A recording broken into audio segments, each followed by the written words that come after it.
Extrait du bac Centre étranger 2021. L'exercice s'intitule L'apprentissage du saut en parachute. Nous allons nous intéresser à la partie 1, communication dans l'environnement bruyant de l'avion. Avant de sauter, l'élève parachutiste et son moniteur doivent pouvoir s'entendre parler dans l'avion. Dans l'avion qui emmène le moniteur et son élève à l'altitude souhaitée, le niveau d'intensité sonore est grand L1 égale à 82 décibels. On estime que, dans le cas de deux émissions sonores simultanées, il faut que les niveaux d'intensité sonore soient séparés de 8 décibels au minimum, pour que le son le plus faible n'empêche pas d'entendre clairement le son le plus fort.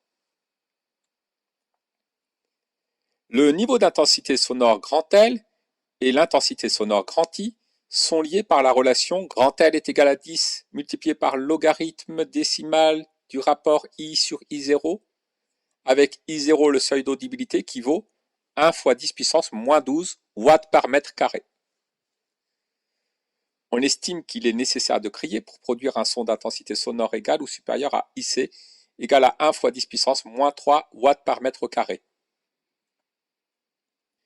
Précisez le niveau d'intensité sonore minimal L2 que doit avoir la conversation entre le moniteur et son élève pour qu'il puisse s'entendre clairement en dépit du bruit de l'avion.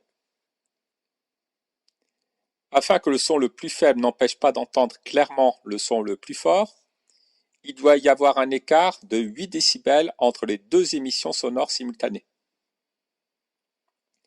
Donc, le niveau d'intensité sonore de la conversation, L2, doit être supérieur à 8 décibels au niveau d'intensité sonore du bruit de l'avion. Grand L2 est égal à L1 plus 8. Le niveau d'intensité sonore minimal que doit avoir la conversation entre le moniteur et son élève pour qu'il puisse s'entendre clairement en dépit du bruit de l'avion est donc de 90 décibels. Indiquez, en justifiant, si la gêne occasionnée par le bruit de l'avion impose ou non au moniteur et à son élève de crier. Calculons l'intensité sonore minimale que doit avoir la conversation. I2 se calcule à partir du niveau d'intensité sonore L2 à l'aide de la formule I2 est égal à I0 multiplié par 10 puissance L2 sur 10, puisque la puissance de 10 est la fonction réciproque du logarithme décimal. Remplaçons L2 par 90 et I0 par 1 fois 10 puissance moins 12 watts par mètre carré. 10 puissance moins 12 multiplié par 10 puissance 9, cela nous donne 10 puissance moins 3. L'intensité sonore minimale I2 que doit avoir la conversation est de 10 puissance moins 3 watts par mètre carré. Cette intensité sonore est donc égale à IC. Il est donc nécessaire au moniteur et à son élève de crier. Compte tenu du niveau d'intensité sonore dans l'avion, les pilotes utilisent des casques d'aviation ANR, Active Noise Reduction ou réduction active de bruit, aussi appelés casques actifs, pour faciliter les communications. Le fonctionnement de ces casques repose sur une technologie électronique qui permet de capter les bruits extérieurs via un microphone placé sur la coque du casque et d'émettre, dans l'écouteur du casque, un signal qui vient se superposer au bruit de l'avion de façon à le réduire. Nommez le phénomène physique exploité par la technologie ANR. Le phénomène physique qui est utilisé lorsqu'on superpose un signal au bruit de l'avion afin de le réduire est celui des interférences destructives. La technologie ANR exploite le phénomène d'interférence destructive des ondes sonores.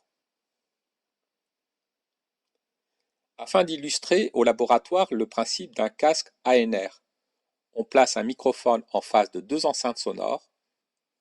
La première enceinte produit un son modélisant le bruit de l'avion par un signal de fréquence unique. Le document 1 montre l'évolution temporelle de la tension U1 aux bornes du microphone. Représenté sur le document 1, l'allure du signal que doit produire la deuxième enceinte pour supprimer le son modélisant le bruit de l'avion. Alors le signal que doit produire la deuxième enceinte doit être sinusoïdal, de même fréquence, de même amplitude que le signal de la première enceinte. Et il doit être en opposition de phase avec celui de la première enceinte. Voici donc la représentation du deuxième signal en rouge à l'écran. Deux signaux sont en opposition de phase si les maxima du deuxième signal correspondent aux minima du premier signal.